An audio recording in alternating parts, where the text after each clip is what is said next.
कहाँ पावे कहाँ पावे कहाँ पावे रे, कहाँ पावे कहाँ पावे कहाँ पावे रे, अरे हाय रे, अरे हाय रे, ओ भक्ति माँ आजा संगी रे, ओ ठापा माँ आए हवन रे।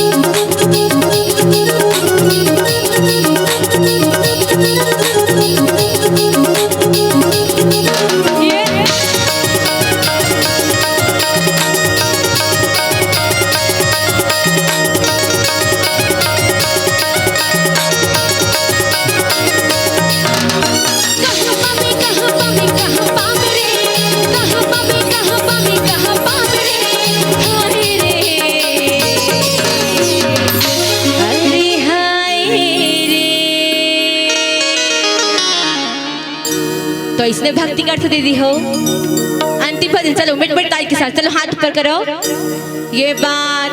और जेकर मन ताली बजाए करत है ते ताली बजाहू, और जेकर मन नाचे के करत है ते भगवान की भक्ति में बिल्कुल नाच सकते हो। चलो सबके हाथ ऊपर करो ये बात। और गाना है का कहाँ पावे कहाँ पावे कहाँ पावे रे, कहाँ पावे कहाँ पावे कहाँ पावे रे, हाय रे, अरे हाय रे, ओ भक्ति माता संगी रे, ओ भक्ति माता संगी ना, झूला पे संगी तेरे राम कहानी रे, झूला पे संगी तेरे राम कहानी रे, सुरत नाखरे पे संगी रे,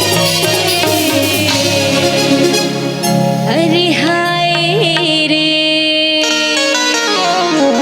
ओ भक्ति माता संगी रे,